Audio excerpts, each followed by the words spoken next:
we will be pushing. I know we haven't got control of the NHS, but we will be pushing, if we were in charge of Lancashire Council, to get that reopened. It's common sense again. It takes pressure off over hospitals, and it serves the people properly. You don't have to travel 20 miles down rubbish roads to get to Southport or to Fazakerley. They are rubbish roads, by the way. They are awful. And also when you go to Southport, blocked a lot of the time because of traffic. But these are again the pragmatic solutions that we're going to put in place. You've got a council in Sefton, which looks after Southport. Yeah. They can't even refurbish the pier. No, I know. It's just beyond. Local authorities are beyond ridiculous. And I said to Nigel Farage recently, if we come to government and I'm elected as an MP, I said, you're looking around for cabinet posts. I said, I want one of the most unsexiest things. I want local government, please. Because I want to come back and I want to do but it. Let's get our councillors elected and let's sort local government at a local level. Absolutely. Let's just let's just bring some pragmatic solutions to local authorities, and let's just cut out this millions of waste that is going on, and it really is. And do you think there's going to be a big uplift in council taxes? And guarantee it. Guarantee it. Well, we're already seeing it. We've got Rachel from Accounts and Angela Rayner raising I think it's 7 local authorities already from in between 7.5 and 10%. Yeah. I can understand it from a local authority point of view. What other options have they got? They're not getting money from central government. But the only option they've got is to raise their council tax, which is completely and utterly wrong. What we've said is if we got into Lancashire County Council and we were in control, or at least the broker between two other parties, we would freeze council tax at its current rate of 5% now for the next 5 years, and we will make substantive savings. What within that budget to improve things?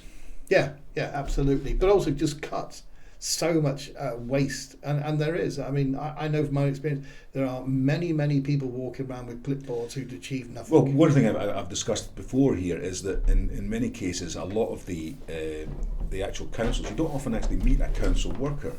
Because everything virtually is outsourced. So all the councils are doing is setting contracts to enable work to be done.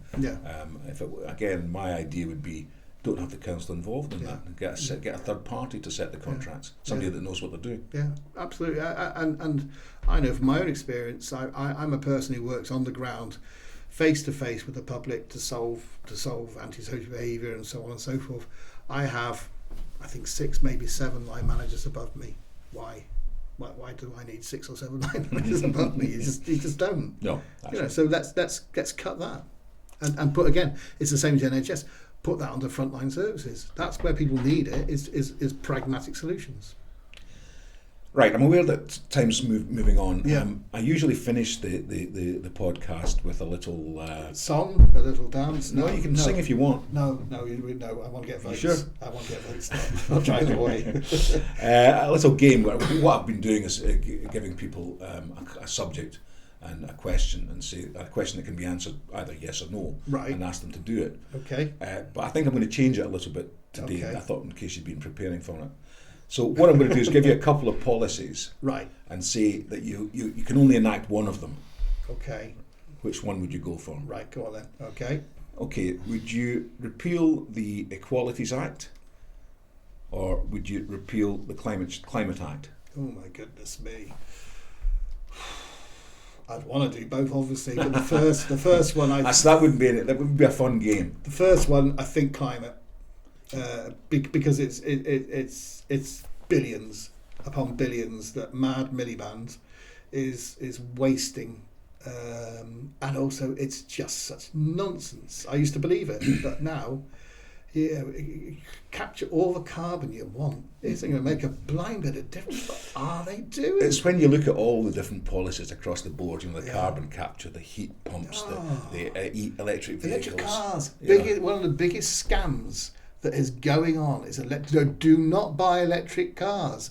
The amount of environmental damage, making the battery, putting it on diesel guggling. And when you go to buy, I don't know if you bought a new car recently. No, I bought second-hand lovely Mercedes. I've gone into the showroom to try and buy a new car, and they almost they won't let you buy a diesel or a petrol car. They insist, no, this one's a hybrid or this one's electric.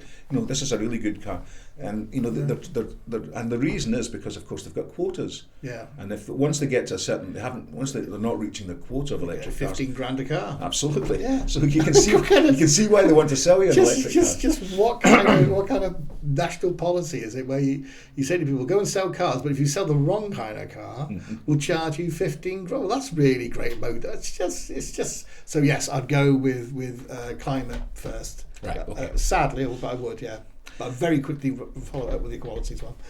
So you could change the constitution to move from a first past the post voting system to a proportional PR representation every system. single time. I can answer that one straight I've away. got no. You haven't. You can't. Okay. You've got to give me the other. I've got to go. You can have to do one of these things. Okay. So that's one option. So you can have first have a proportional representation. Yeah. Or you can abolish the House of Lords. Proportional representation. Right. Yeah, we got to get that right. I mean, and do you think would be actually now as the poll trends are? Do you think in the medium term that would act in reforms to reform's advantage? I would hope so, but I also do stick by this that if it's the right thing to do, we should do it anyway. Yeah, that's a good answer. Yeah, and because the only other people that do this in Europe, the only people who have first past the post is our friends in Belarus. Now that's some strange company for us to be in. So yeah, but I tend to agree with you. It's the right thing, so let's do it, even if it's not in the party's interest. Yeah. And as I say, if the polls go up as they are from at the moment up to in the early 30s, it probably won't be in our interest. Yeah. But there you go. Well, we'll have more than 5 MPs either way.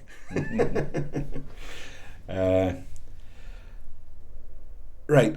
Would you abolish building on the green belt? Yes.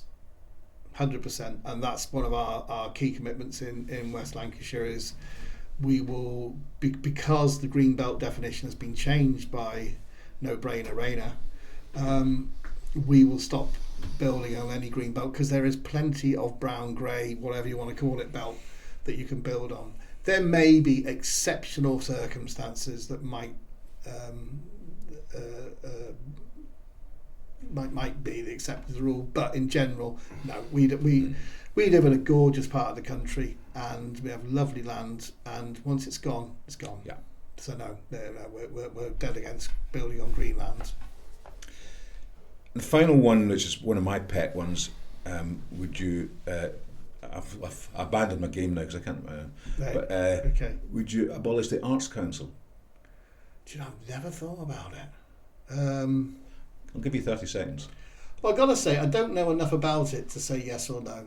I would need to find out more. Is the honest and truthful answer. So you tell me, Ken. I always ask it because it seems to me to be the most obvious thing that we waste money on, in my view. Because I don't know, I'm from a kind of arts background. Oh, yeah, right. And what you find with good art is that it will be produced. It will get through. It doesn't need a subsidy. Yeah. And all the Arts Council does is subsidise art. Yeah. Now, inevitably, it subsidises the art that the Arts Council decide is art, and so therefore it's somebody's definition of what is art that they're pushing. So it creates terrible art, terrible plays, terrible concerts. Everything's terrible about it. Yeah. So that's one of my hobby horses. Right. Okay. Well, I've never thought about it. Now I have. I would. Yes, I'm with you, Ken. I would slash it immediately. That's a great answer. Listen, Simon, it's been a pleasure. Thank you very much for coming down. I appreciate it. And as I say, we'll be in touch with regard to getting the rest of your troops in. Thank you very much, Ken. Cheers.